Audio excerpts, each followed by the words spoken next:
Hello viewers, I'm Dr. Sumina Reddy, Chief Fertility Consultant and Laparoscopic Surgeon, Meera Fertility, Hyderabad.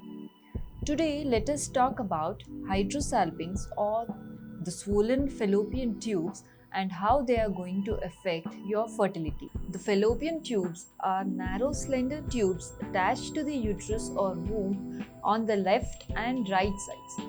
Normally, the fallopian tube picks up an egg as it is released from the ovary every month, and it is in this fallopian tube where normally the sperm and egg meet. Sperms travel from vagina through the uterus and will eventually meet the egg in one of the fallopian tubes. Fertilization is when the egg and sperm join together to form an embryo, which is a fertilized egg. The embryo travels through the fallopian tube into the uterus. When it reaches the uterus, it can start attaching to the inner wall of the uterus and develop into a baby.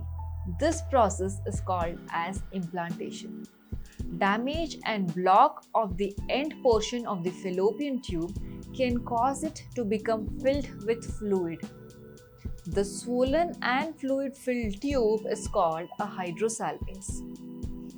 A normal pregnancy in the uterus may not occur because the tube may be severely damaged and blocked and not work properly. A pregnancy may develop in the fallopian tube, which is called as a tubal pregnancy, and it is a form of an ectopic pregnancy which can be life-threatening. In addition, as the tube is blocked, secretions that collect in the tube may backflow into the uterus and prevent a pregnancy from implanting into the inner layer of the uterus. Now, what are the causes of hydrosalpinx? Hydrosalpinx can be caused by an old infection in the fallopian tubes. Sometimes, a sexually transmitted infection like gonorrhea or chlamydia. Other causes include previous pelvic surgeries, severe adhesions of your pelvis, tuberculosis, endometriosis, or any other sources of infections such as appendicitis. What are the symptoms of hydrosalpinx? Most women do not have any symptoms other than fertility problems. In some women, an ectopic pregnancy may be the first sign of a problem within their fallopian tubes. Occasionally, some women may complain of regular or constant pain in their pelvis or lower abdomen, which may get worse during and after their periods. A vaginal discharge can also be associated with this condition. How are hydrosalpinx diagnosed? There are mainly three ways to check if one or both of your tubes are blocked and if you have hydrosalpinx. The first test is called as hysterosalpingogram, which is essentially an X-ray test. Here, the doctor will inject a special liquid that shows up on an X-ray into your uterus through your cervix, which is the neck of your womb, and then take an X-ray called as a hysterosalpingogram or HSG to see where the liquid goes. If your fallopian tubes are open, the liquid will flow out of the ends of the tube into the pelvic cavity. If the tubes are blocked, the liquid will be trapped and your doctor will be able to tell you that you have blocked fallopian tubes. Sometimes they can be seen as swollen tubes, then it is called as a hydrosalpinx. However, this test can sometimes falsely suggest that tubes are blocked, and sometimes results can be difficult to interpret. The second test is ultrasound. Doctor may be able to detect the presence of a hydrosalpinx on an ultrasound. If your fallopian tube appears enlarged on ultrasound, this usually indicates a more severe hydrosalpinx.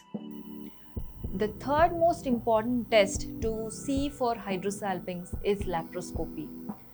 The doctor will make a small opening in your belly and insert a special telescope called laparoscope to look at your uterus and fallopian tubes. During this procedure, the doctor can look at your fallopian tubes to see if they are blocked. Usually, the doctor inserts a dye through the cervix into the uterus and fallopian tubes to confirm that the dye passes through the ends of the tube.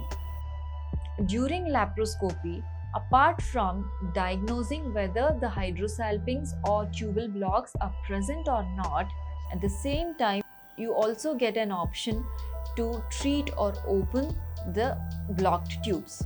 If you have hydrosalpinx, can you have a baby? If your fallopian tubes are completely blocked, an egg cannot travel through them into your uterus. You'll be needed to be treated by a fertility specialist to become pregnant. Your doctor may occasionally be able to open the tubes through hysteroscopic and laparoscopic procedures. If there is too much damage to the fallopian tubes, you will need treatment that does not involve tubes to help you conceive, such as IVF or in vitro fertilization. In this procedure, your egg is fertilized with the sperm in the laboratory. Then the doctor places the fertilized eggs or the embryos into the womb.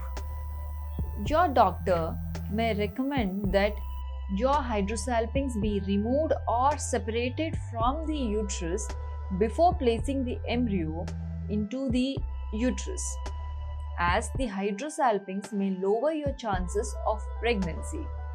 I hope you understood about hydrosalpinx and how it affects your fertility and pregnancy in this video.